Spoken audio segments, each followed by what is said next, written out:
And we are live. Elon Musk buys Twitter. He promises an adherence to free speech. The left responds by having a collective meltdown. And are we making too much of this, or is this going to represent a cultural inflection point in this country? Also, are people changing their tunes when it comes to Section 230? We're going to be talking about all of this and more on episode 343 of the In the Tank podcast.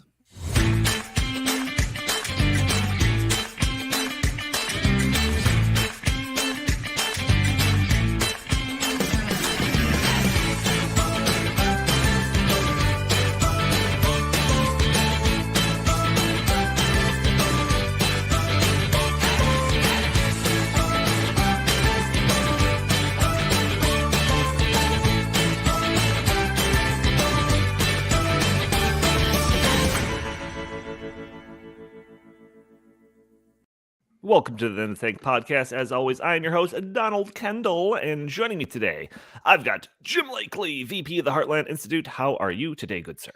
I'm doing okay, I guess. I'm wearing my favorite podcast shirt that's in the intro there, so that's fun.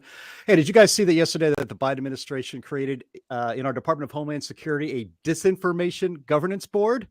And would you be shocked to hear that the person in charge is a hysterical, radical feminist millennial who is opposed to the First Amendment because it's apparently bad for marginalized communities? So our ability to speak freely online is barely a week old on Twitter, and the regime is already warming up the nukes. So I can probably promise more than one Jim rant today, but I'm going to try to find my chi. Yeah, the Ministry of Truth has been created under the Department of Homeland Security. This is great. What could go wrong, right? What could go wrong?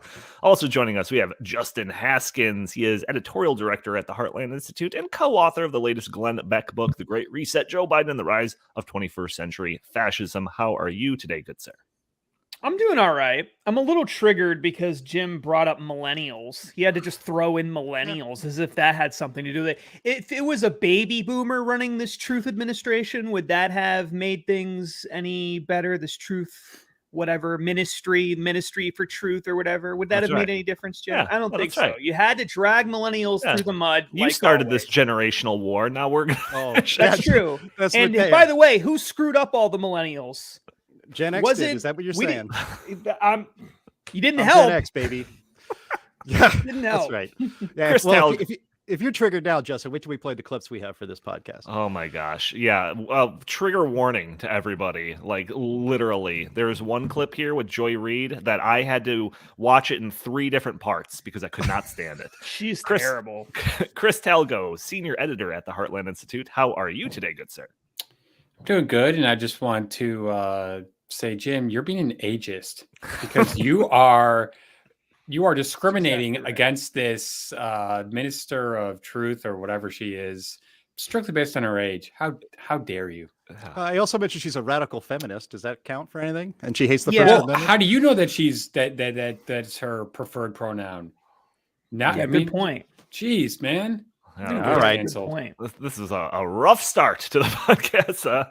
Like I said at the beginning of this, we have a lot to get into, but I do want to put that message out there that I start every show with, which is if you're listening to the show, which is 99% of you all, you're probably listening to this on a Friday. If you want to catch the show a day earlier on Thursdays, you can join us live on Thursdays at noon Central Time on Facebook and YouTube and Rumble and Twitter and all the other different places that we stream. You can join the show live, add your comments, questions. Maybe we'll show your comment on the screen. Maybe we'll respond to your question live on the show. For example, this person right here is glad to see Justin on the show. Well, huzzah for you. Also, I will say that because of YouTube's recent threat towards our main channel, because of things that we said on this show, we created a separate YouTube channel just for the In the Tank podcast that you should go to. Make sure to subscribe there so that you know that you won't miss an episode. We did that because we don't want to self-censor ourselves on this main channel. So support free speech by subscribing to that channel. So anyways, gentlemen, I think we are going to dedicate the entirety of this episode to the Elon Musk and Twitter and all the stories that surround that, because there is several different angles that we can approach this story. But just for context, so that this episode kind of lives a little bit more evergreen, I just want to recap some of the stuff that's happened over the past couple of weeks. So a week or so ago, news started rumbling that Elon Musk, about Elon Musk and Twitter. News broke that Elon purchased a large share of Twitter. It was like 8 or 9% or something like that. Then there was news about whether he was going to join the board. At first, it seemed like he was going to join the board, and then it wasn't going to. And then that kind of story faded away. And we talked about all of this a couple of weeks ago. We covered Elon's history with Twitter, his statements about being a free speech absolutist, and his position that Twitter was very important, and that it was even more important that Twitter remain neutral in its content moderation practices. Then Musk said, you know what, maybe I'll just buy the entire company. To which Twitter immediately signaled, thanks, but no thanks. And I admit, that's where I thought this story was going to end. I thought there was no way that big tech and the corporate media and the just ruling class in general was going to allow Twitter to fall into the hands of somebody promising to make it neutral. It's not going to happen. So that's why we didn't even talk about it last week. Then on Monday, I woke up to news that Twitter was reconsidering the sale to Elon. And by the end of that day, it appeared as though the deal was going to go through. And since then, it's been like an 8.0 earthquake went off. Like so much stuff has been happening. Like I said, the collective meltdown on the left. So like I said, I want to dedicate the entirety of this episode to sifting through these stories and to basically try to reveal what's really going on here. So Jim, I don't think you thought this was going to happen either. In fact, I'm pretty sure that we communicated a little bit and you're like, nah, they're not going to sell to Elon. So what's your take on this? And make sure to unmute yourself. Thank you. Yeah. We talked about it. And I thought, when they made the offer on Monday, I thought, well, see, they had Twitter's board has a fiduciary duty to take this offer seriously. They were being offered a huge premium on the current stock price. But of course, when he first made the offer in the middle of April, I think it was on the 14th, they immediately dismissed it out of hand. And so that gets them in legal trouble. They could be sued by their shareholders for not upholding their fiduciary duty, which is to make money for the shareholders, right? And so I thought, well, this is probably just a pose. They say, okay, because the announcement was early Monday morning that the Twitter board of directors was now going to reevaluate Elon Musk's offer. And I thought, yeah, they're going to do that. They're going to go through the motions. And at the last minute, they're going to say, actually, we have an expert who says that our valuation is actually $100 per share in 5 years. And so this is a lowball offer, and we're just going to reject it. And maybe we'll consider something somewhere down the line. That seemed to me the most logical way, because they dismiss it out of hand. And just the idea of Elon Musk buying Twitter and taking it private made the left go absolutely apoplectic. So I thought, yeah, this is just a ploy. We're going to learn news later that they're going to reject it anyway. And lo and behold, surprise, surprise, shock of shocks. They accepted the offer, and now it's officially a private. It's going to be official, I guess, in a couple months. But Twitter is now going to be very, very different, and it's going to be a lot more free, and that's great news. How about you, Justin? Just initial reactions to the news that the sale was going to go through. Yeah, I mean, I think I guess my initial reaction was weeping tears of joy, because honestly, I had given up hope, not just on Twitter, but just in general. Social media in general. Just social media in general. I mean, you and I had talked about this for a while, Donnie. I mean, we've got this big socialism project here at Heartland. We've got a marketing budget. And, the main thing that we've been trying to do is reach people through social media, build social media followers. And we've been very successful at that. We have more than 500,000. The project does. We're very proud of the progress we've made. Just a couple of years ago, we had none, basically. So we've built this up from nothing. And as this has gone along, this has all kind of happened at the time when we've seen increasingly more crackdowns on social media. It's sort of the worst time for free speech in the history of social media. So sure. It hasn't been exactly the best time to kind of be a conservative in this movement, building a social media following, especially after January 6th. I mean, you remember how excited I was about Parler, and Parler was murdered, smothered to death. We had a conversation, just a little behind the scenes. We had a conversation about Parler like the day before it got nuked from space, where we're like, maybe we should put like a substantial amount of money behind Parler. The next day, it was gone. Yeah, without a doubt. I mean, and so I had given up. I gave up on Twitter a long time ago. And I starting to give up on a lot of social media outlets because it just seems like the trajectory was unstoppable. They were all working against free speech. They all have an agenda. The Hunter Biden laptop story and what they did to the New York Post was sort of the moment that I got really depressed about it, frankly, because if they could do that to the New York Post, and they could kill a story, people even sharing a story privately with each other, then they could do anything they want. And they had every intention of doing it, not just on Twitter, on Facebook, on other platforms. And so I was just sort of waiting for the day when this inevitably would happen at an even more extreme level across all of these platforms. And really, there's not that many social media platforms worth having big followings on. That's just the reality. And when you're in the business, you know that it's basically Facebook, Twitter, and YouTube. And that's kind of it. I like these other conservative alternatives like Getter. And, you know, we were big into Parler, obviously, and Rumble and all that, but they don't have the followings. They just don't. And if you want to reach people, you have to reach them through these three big platforms, which when you add together those three with the search engines, especially Google, you know, that's everything. I mean, that is our modern public square. That's where we debate. That's where we talk. That's where we communicate with each other. You know, I lived in Boston for a long time. In New England, you see this. Every town in New England has a meeting house. Okay. The meeting house was not only the church, it was also the town hall. It was where they debated things. It was where they voted on things. That's where everything happened. Well, in our modern society, most of what happens, other than the politics of things, a lot of what happens on social media. That's where we debate each other. That's where we talk to each other. That's where we share information. And basically, it had been overrun by far left-wing people who decided we want to kick out everybody from the public square that we don't like and don't agree with. And that could be, you could be on their side one day, and then next week, you could be ostracized from the community. Ask J.K. Rowling how she feels about that, right? So no one was safe from the mob. No one. Right. So Elon Musk, who has, you know, as much money as, I think he's got more money than anybody, like literally more money than anyone on the planet. He's not even a conservative, okay? But he comes along and he says, you know, I want free speech. I want free speech. I care about this. And this idea kept getting floated out publicly. It's really amazing. You can see the screenshots of people suggesting to Elon, hey, why don't you buy a social media company or start a social media company or do something if you care so much about free speech? You could see him responding with things like, maybe, or how much does it cost? Or, you know, things like that, you know, just toying with people. And then when he actually did it, it was almost too good to be true. I mean, truly, it really almost too good to be true. I said this privately on a thread with that Jim and Donnie were on with some other losers. With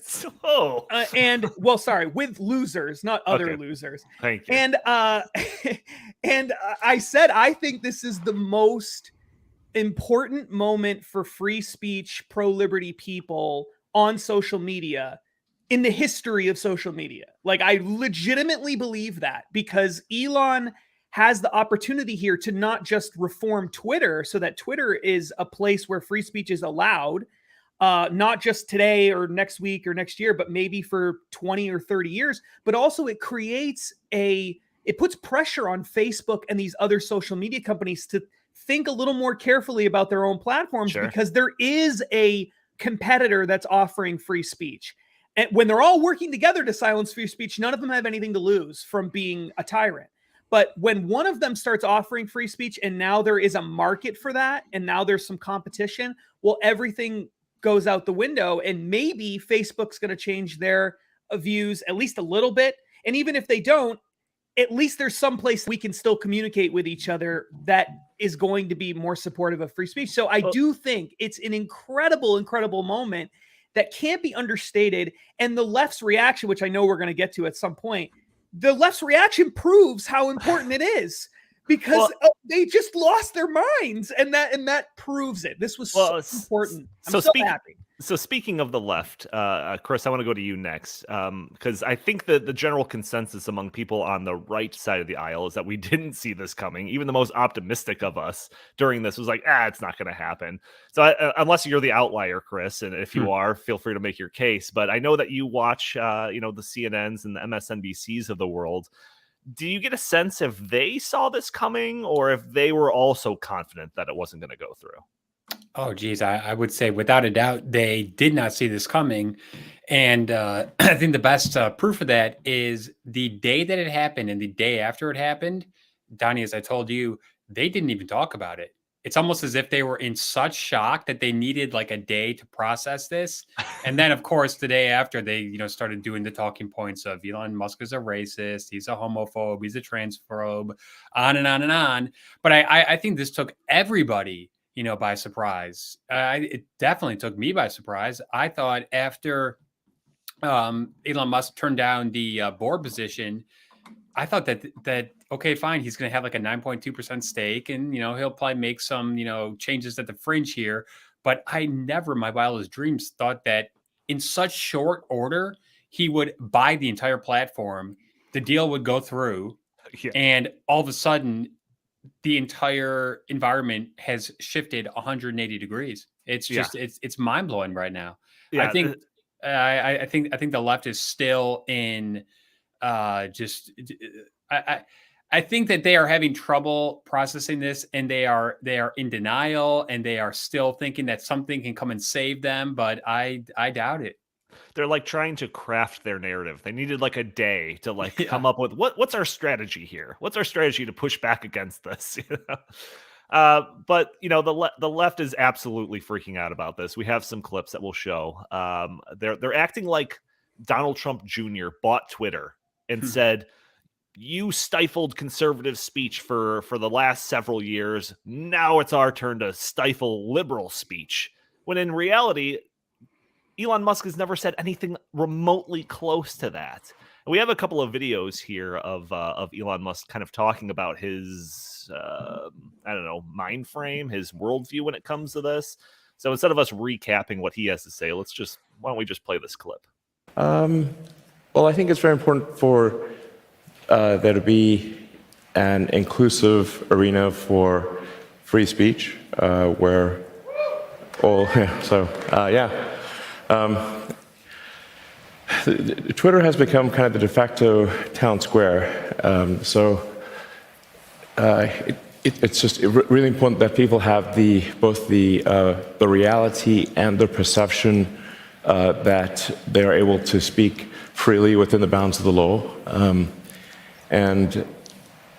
So one of the things that I believe Twitter should do is open source the algorithm and make any changes to people's tweets. If they're emphasized or de-emphasized, that action should be made apparent so anyone can see that action has been taken. So there's no sort of behind-the-scenes manipulation, either algorithmically or manually. What is objectionable about that? like Jim, what dog whistles here? What reason to believe that he's some secret Nazi, that this is all part of his plan? He was going to act like he was on the left and be this big advocate for climate change policy and electric vehicles and all of this, but that was all just a long con so that he could take over Twitter and turn it into some Nazi refuge. What? Yeah. Go ahead, Jim. Well, I mean, I think it's important to listen to what he says there, because he's been consistent on his view of what he wants Twitter to be. I mean, he's a big fan of Twitter. He thinks it's fun. He considers it, just kind of a fun playground of speech. And he has seen it deteriorate into, they used to call, in tech terms, like a closed garden, right? Like Apple iOS is kind of a closed garden. If you don't, it's just their own thing, right?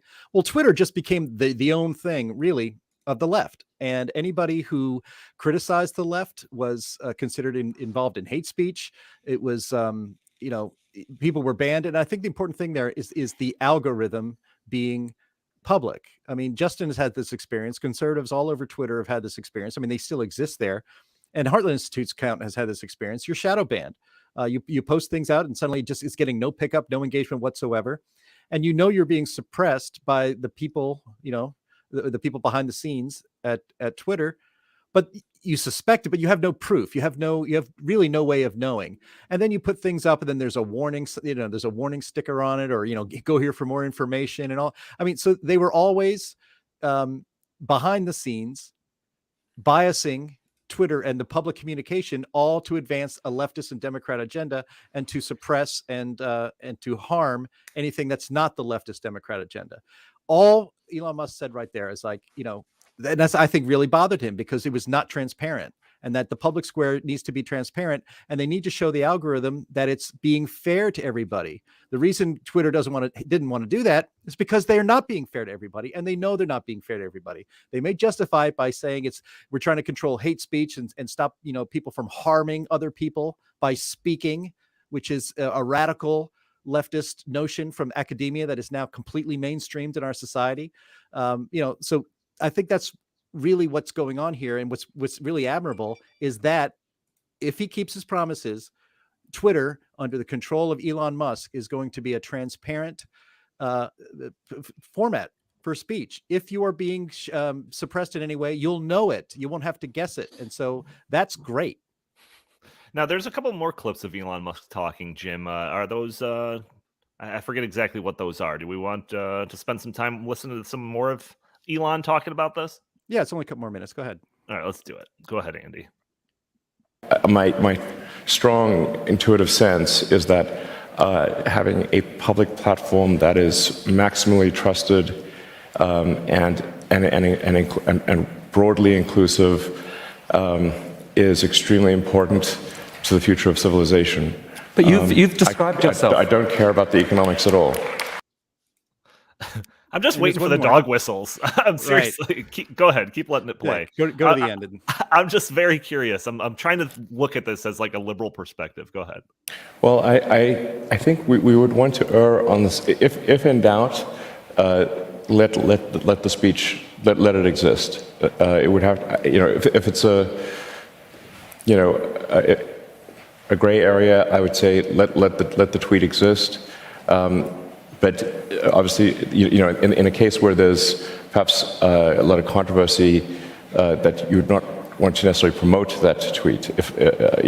So I'm not saying that I have all the answers here, but I do think that we want to be just very reluctant to delete things and have just be very cautious with permanent bans. Timeouts, I think, are better than sort of permanent bans, and but just in general, like I said, how it won't be perfect, but I think we wanted to really have, like I said, the perception and reality that speech is as free as reasonably possible, and a good sign as to whether there is free speech is someone you don't like allowed to say something you don't like. And if that is the case, then we have free speech. And it's damn annoying when someone you don't like says something you don't like. That is a sign of a healthy, functioning, free speech situation. Yeah, the other thing that I've heard him say, I thought he was going to say it in that clip, was that, like, you know what? Like, why don't we just use the free speech laws of this country as a metric of how to treat content on our platform? If it's against the law, which there is certain things, threats, for example, fraud, that type of things, that would still be not allowed on Twitter. And I think that this point is going over the heads of some people on the left. The potato guy from CNN, what's his name? Brian Stelter. He was talking about, like, his analogy for all of this was, does anyone want to go to a party where there's absolutely no rules, where absolutely anything goes? I don't know if people want to go to that party. And it's like, your analogy doesn't make sense because there are still rules on Twitter. You can't threaten people's lives. You can't commit fraud. Like, those things are still banned. Yeah. It's just like whether or not you're allowed to say it by law, that stuff should be allowed. Is that so controversial? Go ahead, Chris. Well, I think we have to understand a fundamental difference between those who are pro free speech and those who are pro censorship. The pro censorship group, which obviously leans to the left, they view speech as violence. We do not. And that is a fundamental difference. So they, in their worldview, saying certain things, whether you call them triggering or, whatever, they view that as akin to violence. We view that as akin to freedom of expression. So there is such a different dynamic, that exists between these two groups as to what should be considered, free speech, that I don't think there's ever going to be like a kumbaya moment between us all where we say, you know what? No, it's never going to You know what? Yeah, it's right. We should just allow people to freely express themselves. And if their ideas are not aligned with your ideas, well, then you just have to understand that and just move along. They don't want to hear those ideas. Those ideas are threats to them. They're threats to their power. So they just want to stifle them, censor them, and not allow them to exist. That is a very dark, dystopian, mindset. It's so counter to the American experiment of everyone is allowed to express themselves. And in the free marketplace of ideas, the best ideas will rise. And Donnie, to your point about Twitter becoming some neo-Nazi, haven, I completely reject that, because the marketplace will take care of that, because only a tiny, tiny fraction of Twitter users and Americans want anything to do with that nonsense. So yeah, in some ways, I think those people should be allowed to express themselves, just like they can march, and if they want to hold a rally. And you know what?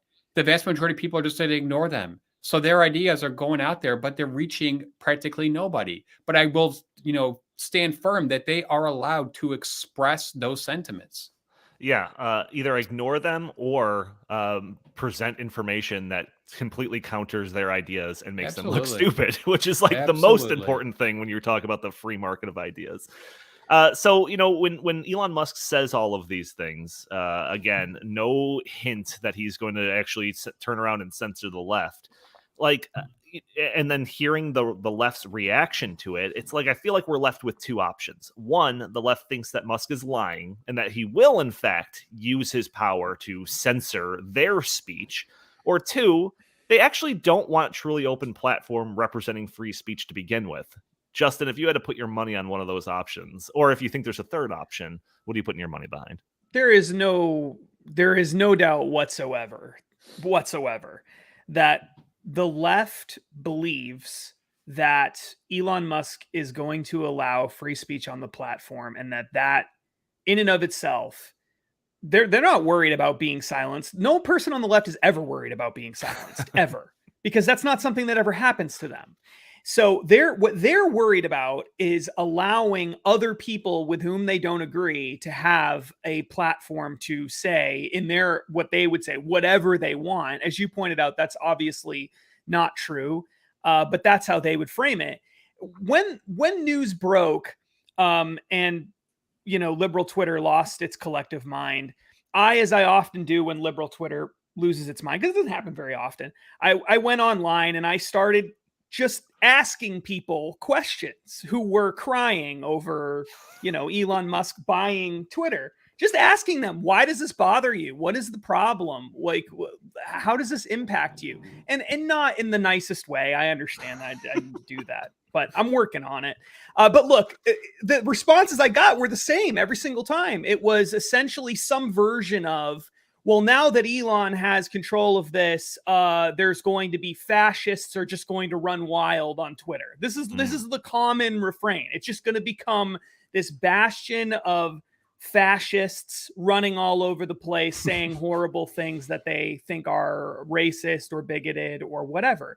What's so ironic about that is the people they're saying are fascists are the people saying we should let everyone, even people we don't agree with, speak freely. And the people who are alleging that now the fascists will be able to take over are the ones demanding that we shut everything down. And that in and of itself is just proof of the fact that the fascists are actually the people claiming to be the anti-fascists, which is just amazing. But then the other thing that it proves, which I think is actually an overlooked point, it's really, really important, is that if the left has presented itself throughout this whole period of time as actually, no, Twitter isn't doing anything to silence anyone. That's not true. It's only the most vile, awful, violent things. There was no, widespread effort to shadow ban people or to remove conservative speech or anything like that. They denied that forever. Well, if that wasn't happening, then what are they worried about? Why are they so upset? See, now all of a sudden that this is not disappearing and they know it, now they're deathly afraid that this is that the thing that they had been depending on this whole time while publicly denying it, that it ever existed. This censorship, widespread censorship of conservatives, is now going to go away, and they have to acknowledge that actually, yeah, this was always there this whole time, and we actually really like that, and we want to go back to a time when we can just censor everybody that we don't agree with. I mean, the left is so dishonest, and that's the one thing that's consistent about them, is that people on the left are, I don't even know that it's always conscious, but they are always dishonest when it comes to this. There is one rule that with the far left, not with just your everyday person walking down the street necessarily, but the far left people, and there's a ton of them on Twitter, there is one overarching sort of North Star for the left. And that is whatever will help advance their agenda. That's it. If anything goes, if it helps advance their agenda, it's totally fine. If you can burn down cities, you can take cities over, you can attack police officers, you can shut down free speech, you can do anything as long as it is, in their minds, advancing their agenda, which they think is for the good of humanity if we actually get that agenda. Then everything goes. So that's why they don't want this, because it doesn't help advance the agenda. It's not about any other principle. It's purely that. So I think we've been talking for the left a little bit too much. I could hear somebody listening to this and being like, oh, yeah, okay, some crazies on Twitter being outraged. That doesn't represent the left. So I want to play this clip of Joy Reid on MSNBC next. So let's get it from the actual horse's mouth here. Go ahead, Andy. There is a feeling that people like Elon Musk propagate, and it's certainly widespread on the fascist right today, that this is a time of censorship and control and suppression of ideas on the right by these social platforms and other institutions. Well, what's actually been going on is that there have been modest, pretty inadequate, modest, slight efforts by some of these platforms to solve an actual free speech issue, which is that so many human beings feeling so unsafe and being so unsafe when they use these platforms, being bullied, being harassed, being brigaded, being doxxed for the crime of being female or of color or both, that you were actually drastically limiting the amount of speech out there because people just don't want to play in that kind of sandbox. And these platforms have understood that and have made faint, modest efforts to address that by saying, let's not have as much Nazism on the platform. Let's not have as much misogyny and bullying. Let's still have a lot of it, but less. And this is what's called censorship. Elon Musk lives in a world in which the only kind of free speech. I don't know. It's either wildly delusional or keep going. Just let's finish it out. Yeah, keep going. It ends well. White men feeling free to say whatever the hell they want. And what he doesn't understand, what a lot of those folks don't understand, is speech is actually freer when everybody not only has the opportunity to have an account and able to afford a phone to be able to tweet, but can feel safe, can know that they're not going to get harassed, can know that they're not going to get outed, can know they're not going to get piled on. This future in which there would actually be more abundant and equitable speech terrifies the crap out of people like Elon Musk. Yeah. So terrifying. And for those audio only listeners, I did mention that it was a Joy Reid clip. That was Joy Reid interviewing somebody. So that's why you didn't hear her talking so much. She was just nodding in agreement with everything that guest had to say. Jim, I do have a little bit of a rant here, but I'll let you speak first if you want to. You go ahead. Okay, good. Because I just want to clear something up. I want to make this very painfully clear. Zero conservatives are advocating for the inclusion of Nazi rhetoric.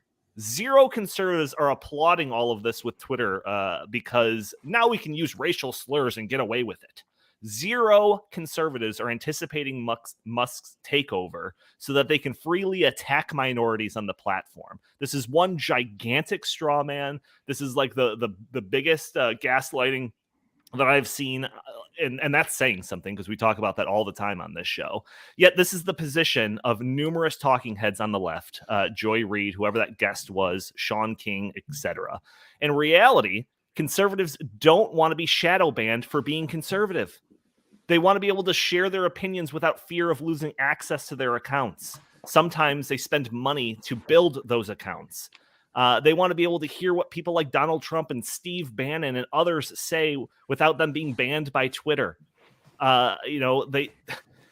They don't want Twitter deciding on what the truth is. Like this is the biggest thing here. It's not all of those things that Joy Reid was saying. It was because they don't want Twitter deciding what the truth is. They don't want important stories like the Hunter Biden laptop story erased because it was politically inconvenient, politically damaging to one side of the aisle. They don't want debates about important issues relating to climate change, COVID-19, immigration ended, not because the debate is over, but because Twitter refuses to allow such content on the platform. Just last week, we were going to talk about this before all this stuff happened. Twitter announced that they weren't going to allow people to promote ads that perpetuate climate misinformation. And of course, they're the ones that determine what climate misinformation is, right? So, let me just take a 1 second to say we told you so.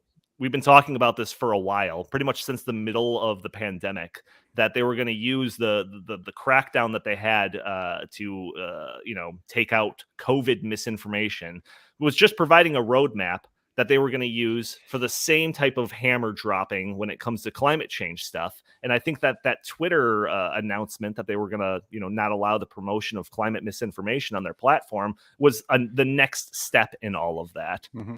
And, just know that YouTube is not going to be far behind. And a channel like this, the Heartland Institute, where we talk about climate realism, is going to be hanging very dangerously towards that cliff of being absolutely decimated if YouTube were to do all of these things. So that's the stuff that we're talking about. That's the stuff that we're excited about when we hear Elon Musk talking about having an actual platform for free speech and all of that. It's one where we can talk about these important things without the fear of being smashed from space by these big oligarchs that are controlling these things. That's the reality. And of course, they don't address any of that when it comes to these Joy Reid clips or anything like that. No. It's all about Nazism and racism and, white people being able to say racial slurs or something. It's preposterous and it's offensive. Go ahead, Jim. Well, I mean, you're right. Boy, we'd have to get a Donnie rant. Great rant, Donnie. Trademarked. Bravo. As well. That clip, and one of our viewers here put up the word projection, or we put up his word projection in the comments. And, you got to think about that all the time. Almost everything that the left says publicly, especially in our media, is 100% projection. Almost everything they accuse their political opponents of doing, they are in fact doing themselves. And they're doing it, but they just seem completely blind to it. But actually not. I think it's actually a pretty evil tactic to keep your political opponents always on their back heel, always down. Look, all this is a power play. It's amazing. I can't. A friend of mine sent me a text today. They read something in the New York Times talking about how progressives feel kind of down. They feel like they feel like they don't have any energy. They feel like they're losing. And it's like, dudes, you guys control every single thing, everything. Hollywood, Washington, the corporate media, education television system, the education system from K through graduate school. You are in control of everything. And one social media company is bought by a left-leaning libertarian who is dedicated to free speech. And his only thing is like, if it's legal speech, I'm going to allow it. And people can figure it out on their own. So just this one thing. It's big. Twitter is big. But this one thing is threatening their iron grip, complete iron grip on power. And if they lose just a little bit of that power, if one of the fingers starts to slip off, they cannot abide. They cannot abide that. That's not acceptable to them. So they start coming out and losing their minds on networks like MSNBC. and, calling, the Nazi, the fascist right is now going to be taking over Twitter. I'm out of here. I don't want to see that stuff. It's like, it's absurd. And it's meant to be absurd. But look, there was a time in this country, we live here in Northern Illinois. Skokie is a town about 25 miles due east of where I'm sitting right now. One of the most famous, accomplishments, if you want to put it that way, of the American Civil Liberties Union, the ACLU, was defending the right of a neo-Nazi group to march through downtown Skokie, Illinois. Skokie, Illinois, by the way, is a heavily Jewish community. And so these Nazis picked that town on purpose, and the ACLU defended the right to do so. Not because, again, how have we lost this way of thinking in America? We're Americans, right? The ACLU defending neo-Nazis to march through Skokie, Illinois is not defending what the Nazis say. It is defending the right, the First Amendment principle, that as long as they're not doing anything illegal, that should be allowed, because that is what a free society requires in order to remain free. And what happened just last week? The ACLU came out against free speech on Twitter. They are a completely turned around useless organization. If you've ever given money to them, you should ask for it back. They're not going to give it to you. A refund. But you should never donate another dollar to the ACLU again, because they are not interested in protecting your civil liberties. They are interested in advancing a leftist agenda, just like the left has taken over almost every significant institution in this country. And just one social media company owned by Elon Musk, who is dedicated to free speech, so freaks them out that you see them all over the place. It's crazy. Chris, do you think that they know this? Do you think Joy Reid knows the reality of the situation, what conservatives are really excited about and proud about? Or do you think they're so delusional and they've got their head so deep inside their own echo chamber that they truly believe that this is all just trying to get more platforms for Nazis? Oh, I mean, I doubt that it's the latter. I think that they obviously understand that Twitter should be a free speech platform, but I think there's a lot of parallels between what has happened on Twitter over the past couple of years and what's happened at university campuses for the past couple of decades. I remember, in the probably like early to mid 2000s, when people like Ann Coulter just could not even speak at universities, and they would get pies thrown in their faces.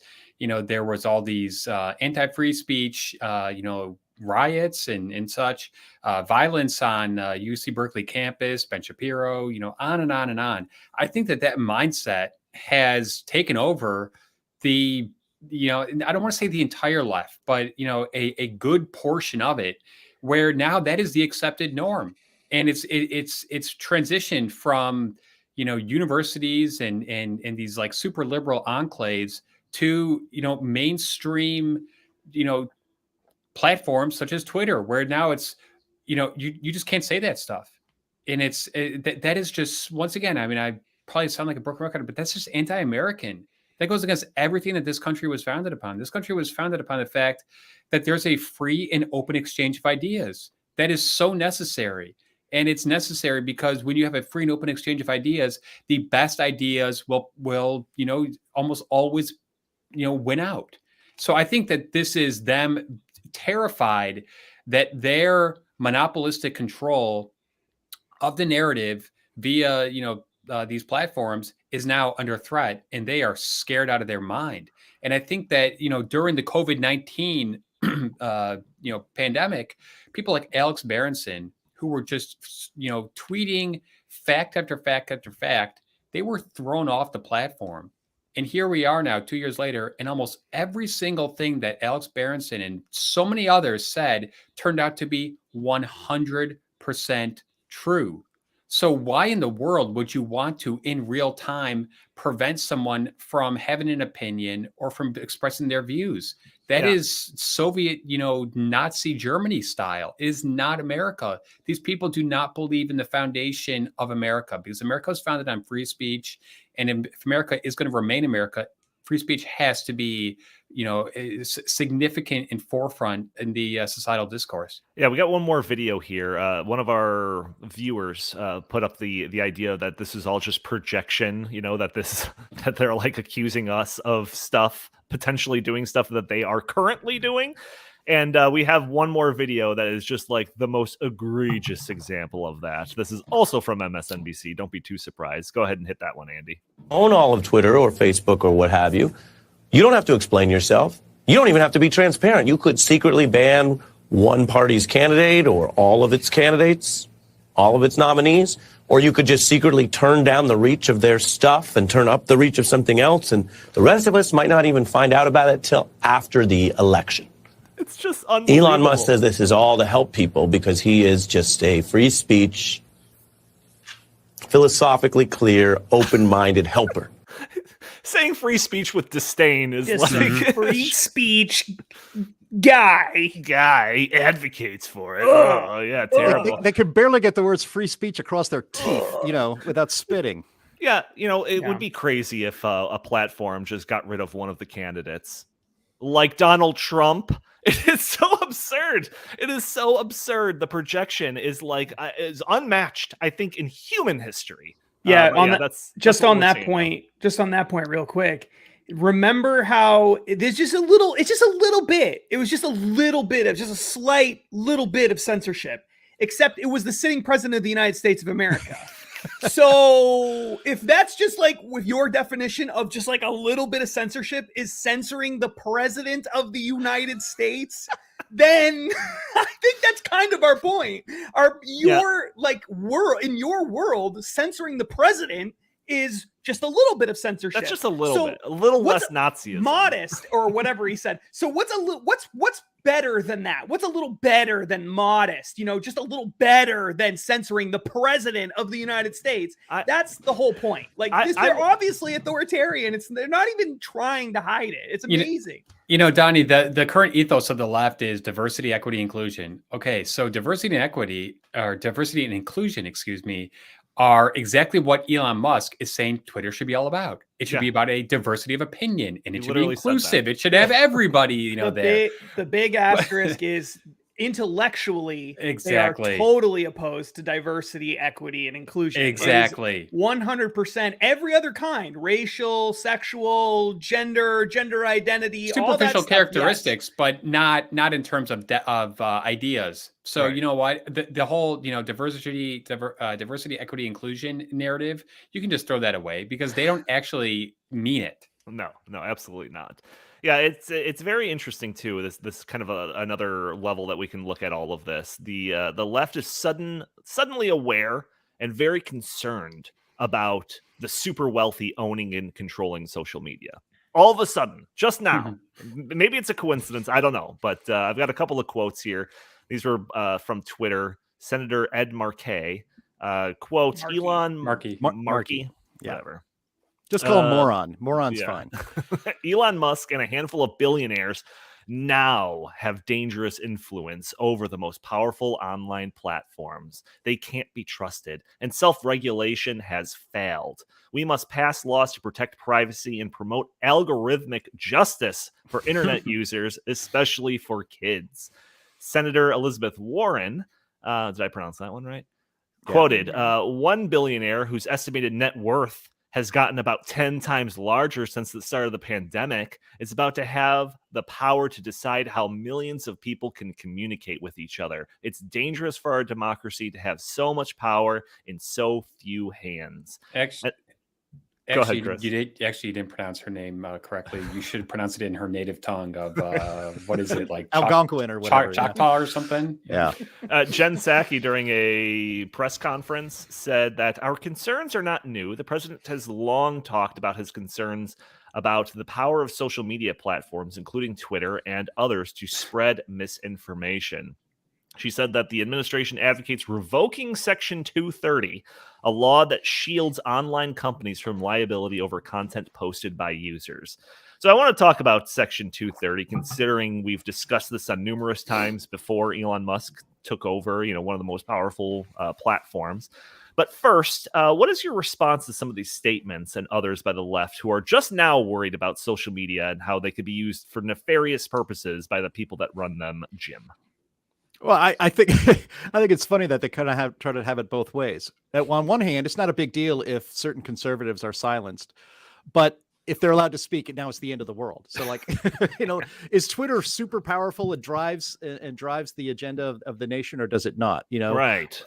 So I guess when they did it, it was just no big deal. But if conservatives are able to speak, then that's really dangerous. I mean, Chris and I were talking about this in the office me off the other day. Twitter, what do they have, Justin? Something like 230 million users or 300 million users, not, worldwide or something like that. But only maybe 10% of the people that are on Twitter are actually super active on it, right? It's a lot of people just lurk and just read, maybe post 1 or 2 tweets a day. But what Twitter has become and why it's so influential and why it's so important that free speech will now be returned if Elon Musk keeps his word, is that our corporate media, Twitter is basically the assignment desk of our corporate media. It used to be you would get the New York Times, read what was on the front page, and then you would see those front page stories on your network news and on radio, that evening. Today, you just have to monitor Twitter, and all these corporate media reporters are just kind of tweeting about the same thing, pushing the same agenda. It's a place where the hive mind can get together and push a unified message in the media. And so that's why, it's going to be better because there's going to be pushback about that, or at least there'll be more people criticizing the message in real time instead of, going to Parler where nobody's at and complaining about it there. Right. Yeah, I do want to talk about, spend probably the rest of the episode talking about Section 230.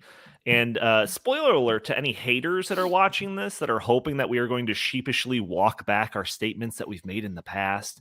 We're not going to. Our position is incredibly consistent with what it was before Elon Musk's purchase of Twitter, and it'll probably also be very consistent with what it'll be after Elon Musk buys YouTube too. So, and Wikipedia, he needs to buy Wikipedia too. Yeah, Wikipedia started with that. So, Justin, do you want to take first swing at this? The concept of Section 230 and kind of your thoughts on it with the news of Elon Musk taking over Twitter. Yeah, so essentially, Section 230 of the CDA, the Communications Decency Act, right, was designed was actually created in reaction to court cases that had determined that things that were said on platforms, at that time it was mostly, I think, in comment sections of websites and places like that, that the owner of that platform, if they did certain things, could be held liable for that material that was posted on their website. So, for example, if somebody posted something that was obviously incorrect about someone, libel or whatever, and they posted it on their website in the comment section, and they did it over and over and over again, and they note, and that the person who was the victim of this notified the website, hey, this is libel, and then they never removed it, then that website could be held liable for that material being on there. You could actually sue them for that, right? Mm-hmm. In the same way that you might think of like being able to sue the New York Times if the New York Times is deliberately posting things they know are not true, and you can prove that they knew it wasn't true when they did it. You can sue the New York Times for that. You can sue any publication for that. So you can't have social media in that world. Social media cannot exist, because how can social media possibly police all of that speech? It's not possible. And so what people in Congress realized was, if we wanted to continue to expand the internet and the different things that were coming, because I believe this was in the 1990s that this was passed, if you wanted to expand the internet and you wanted to continue growing it and you wanted to have all these new innovative things happen on the internet, and you didn't want to shut down basically all speech on the internet, because that's what you would sort of have to do, otherwise people would be getting sued all over the place, then we have to create some sort of special protection for these companies or really anybody that has a website on the internet. That was the idea behind it. So they passed the CDA that essentially said, Section 230 of the CDA said that you're not going to be held liable for the things that are posted on your platform or on your website or your social media platform or whatever. But it was very clear in the language of the text why they were doing this, what the point of this was. And the point of it was to make sure that people were not being held liable, were not being punished, websites and such, being punished for making a good faith action to police their platforms for really egregious material, like violent type material or pornography or things like that.